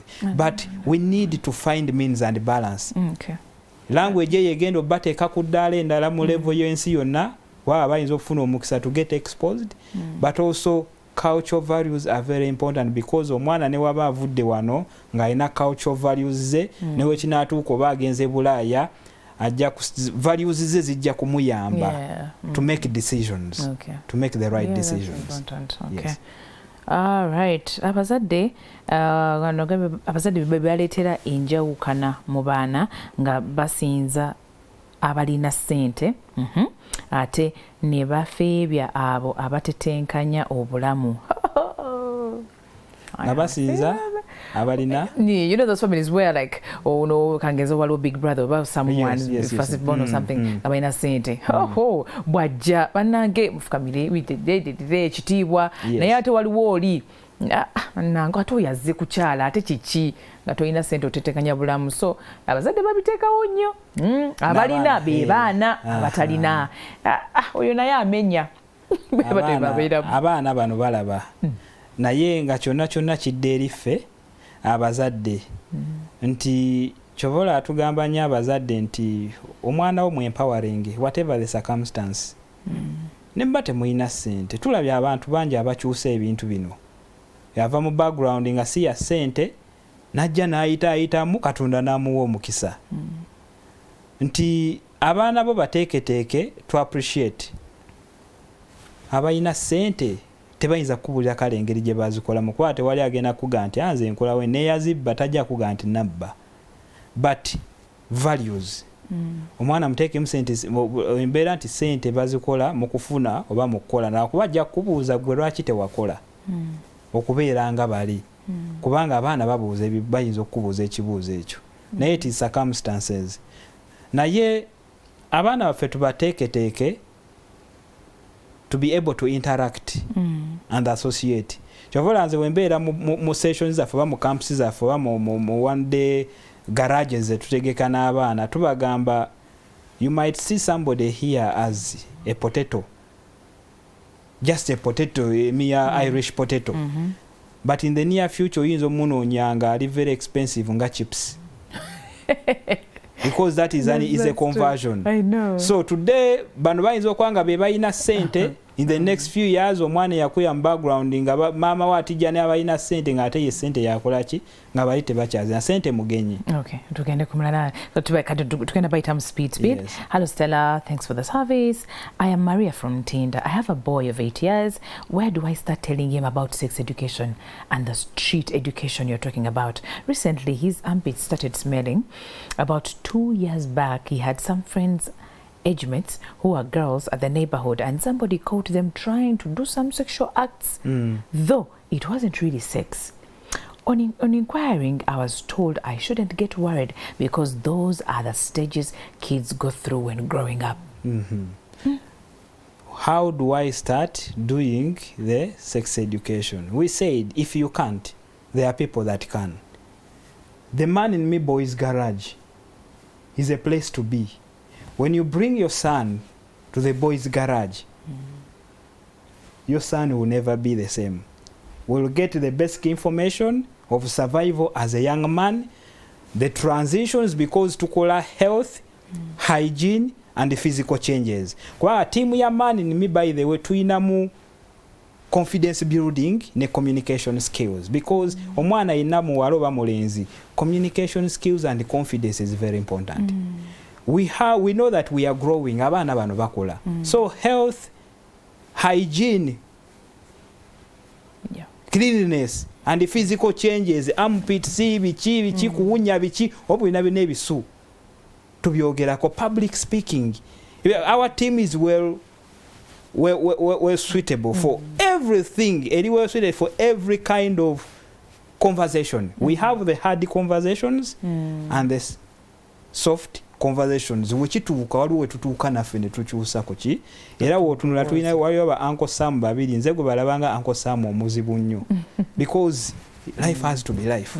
So omwana woba owuliranga otyamuuko find a place.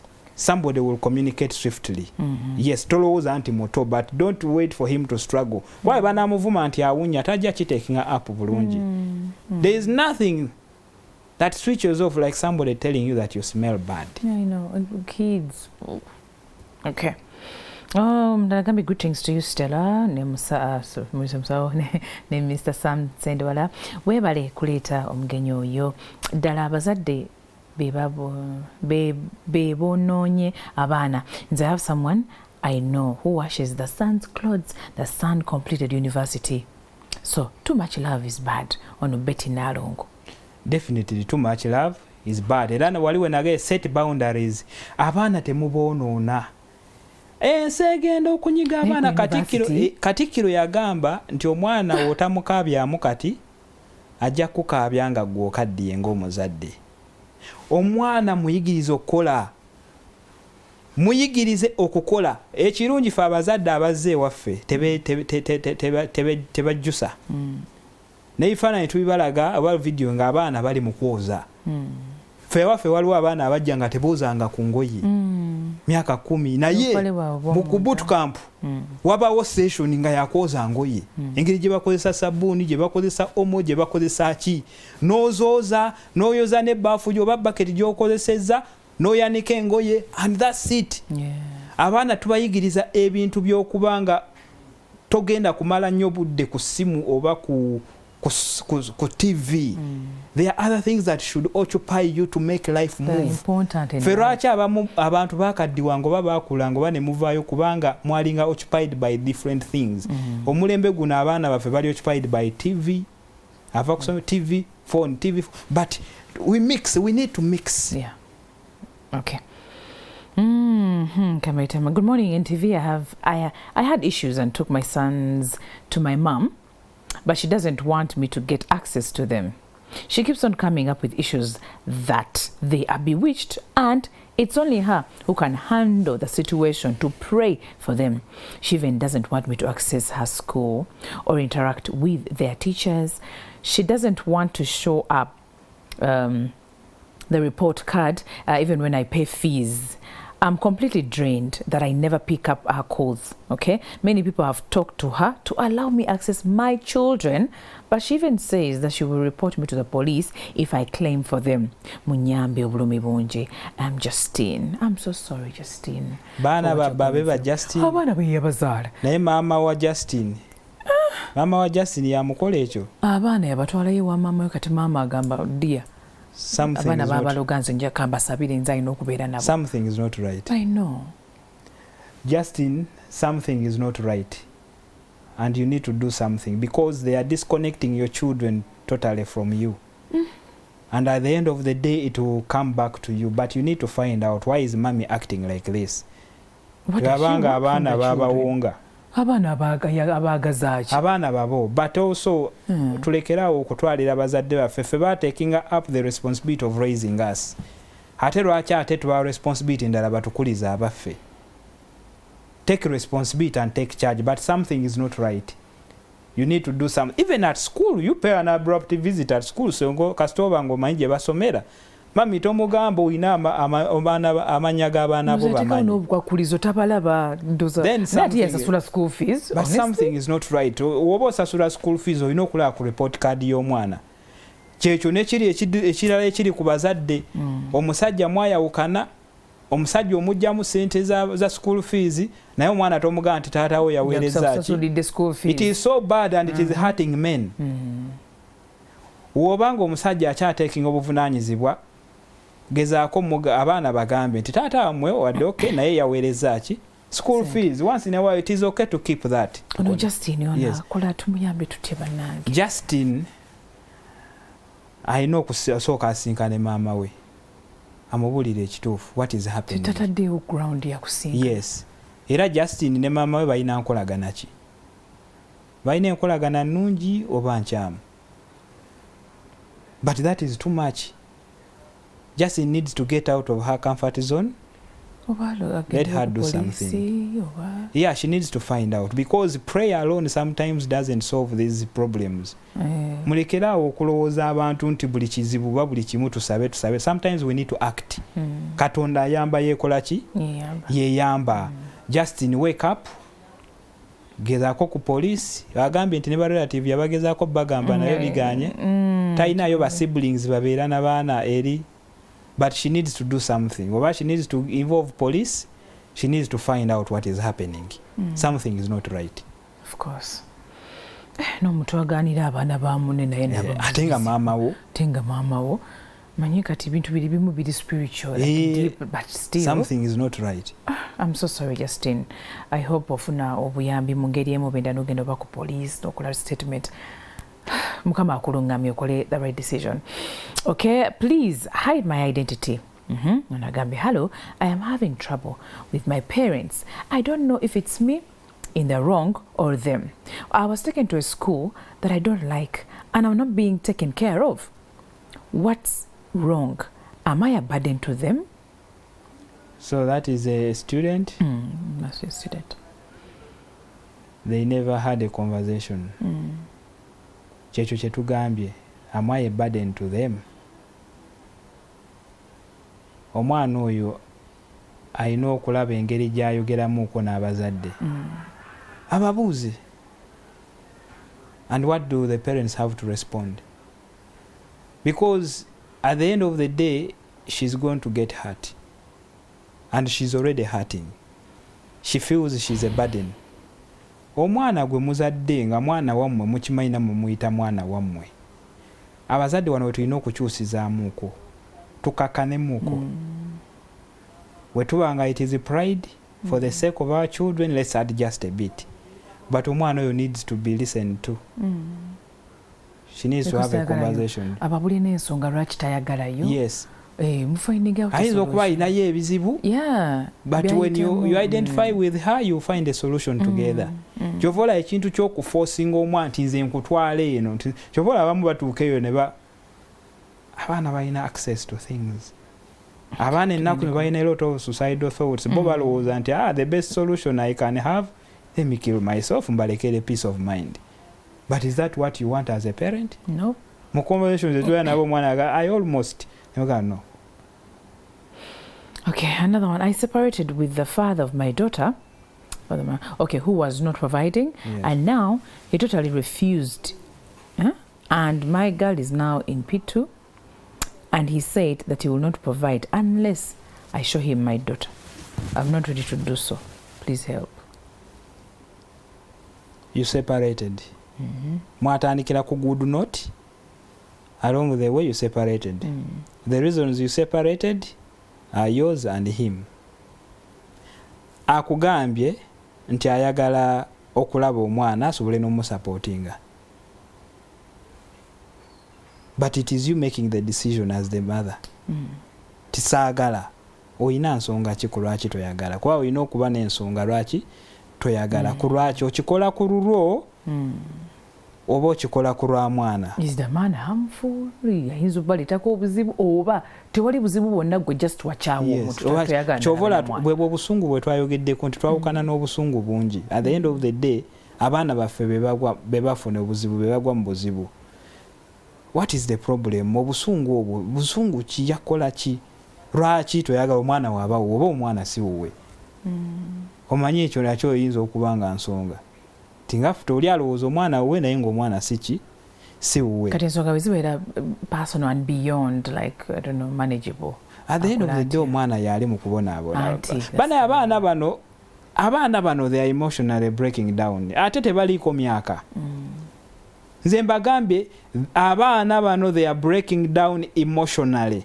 Gwolaba mwana kumuteeka mu motoka n'omutwala ku ssomero, abaana balina a lot in their minds.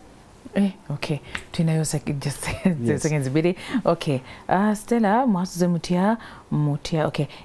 Ekituufu ffe abasajja twagala nnyo tutegeke abaana baffe naye bamaama basuusuuta nnyo abaana ono Ranga Charles bwati bwasembyeyo atuwadde closing gundi abasajja ab'obuvunaanyizibwa mwebale kukola mulimu ogwo era mugezeeko temussa mufube nnyo okulaba nga mugenda mu maaso. Abasajja abatakikola mbadde mbasaba taata oba olina abaana b'omanyi b'olina bambikyusaamu. Abaana bano babayaayaanira ate baagala mukyuseemu Katonda abawe omutima gukakkanemuuko amalala tugakakkanye n'obusungu obwaliwo ku lw'embeera y'abaana. Tuyambe abaana baffe kuba abataata abaana bano bawulira maama agezaako bamaama bo naturally bagezaako kuba abakyala tebatera giving up naye ate ffe abalina okuba nga tuli bagumu ne tuguma ne tugaa tugende mu maaso kale let's support ate naffe ne tukivaamu abaana they lose it. They can't be even good fathers in the future nor good mothers in the future. So yes akasembayo mbagamba nti abaana baffe tubaagale kubanga Katonda yabatuwa waliwo bangi ababalina ababaagala naye nga tebabalina ne Mukama waba kwadde ekisa n'oyo omwana oyo tomanyi myaka kyagenda kuba mu maaso eyo. Mulowooza ekigambo I'm sorry forgive me kyangu nnyo. Kyova olaba bataata bangi tukyafiira ku ndiri nga tuli fekka.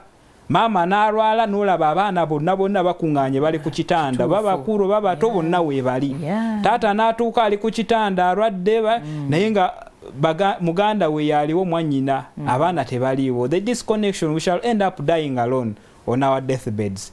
Men and parenting abasajja femani nimye byaffe mubimanyi tutera okusisinkanamu uko ng'abasajja ne tweterezaamu uko ng'abasajja. Abakyala bano baagala okulaba ku basajja abagezaako. For the parents, co-parenting is a problem but let's work on it together. Obusungu tuwawule ku lw'embeera y'abaana. Abaana tubawulirize, abaana tubaagale, abaana baffe ffe tusangibwa ku BMK House, Hotel Africana, The Man in Me. Tugolola tumba, we deal with the discipline, focus, n'ebintu era binyo omwana oba oyagala abeeko byayiga.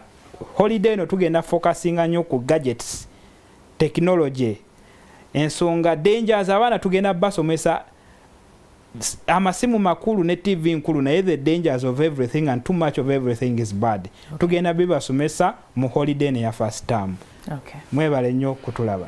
Kale tuyanze again Mr. Sam Sendiwala, CEO and founder of the Man in Me Boys Garage and Girls Garage and everything to do with the boy chat and the girl chat. Webale nnyo webale ddala. Naawe alabye bannange okuva gye twatandikidde paka wano banneka message akasembyeyo okoze omulimu musufu nnyo. Tubaagala nnyo bannange. Twekumire ku NTV ne Spark TV indeed tubaleetera bingi nnyo ebijja maaso awo. Mbaagala nnyo Mukama bakuume. Okulangira abaana.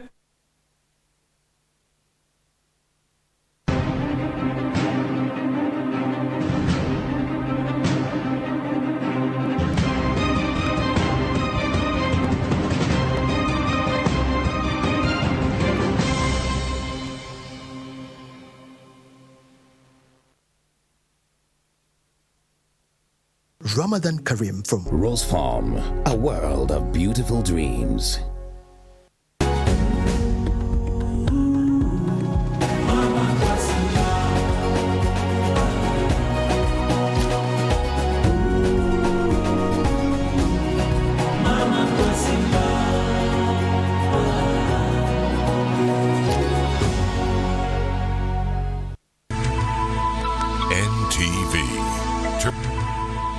NTV, turning on your world.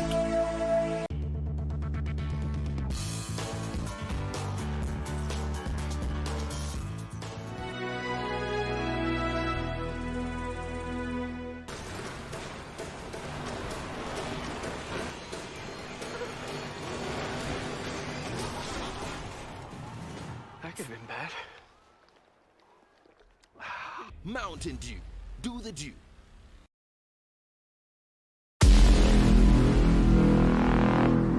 Omulabi wa NTV omulungi programu yaffe ebigambo tebitta okuvanga ennaku z'omwezi 19 omwezi guno ogwokusatu omwaka 2025 egenda kuba nga eragibwa ku lunaku olwokusatu ku ssaawa 4 ez'ekiro nange Annual Katamba.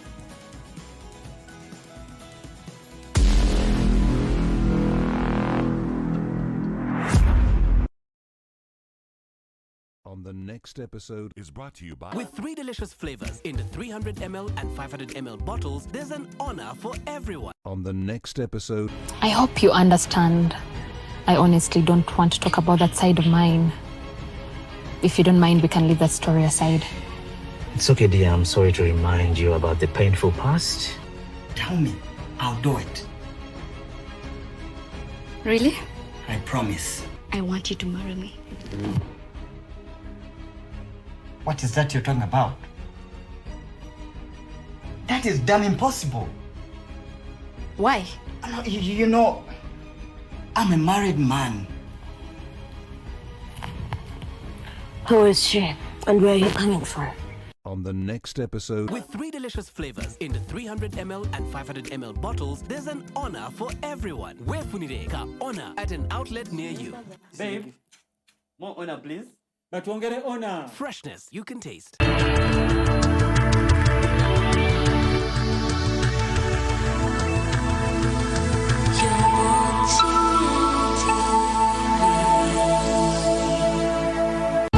This program is rated PG. It is suitable for children ages 8 and above, but parental guidance is advised as it might contain mild violence and mature situations.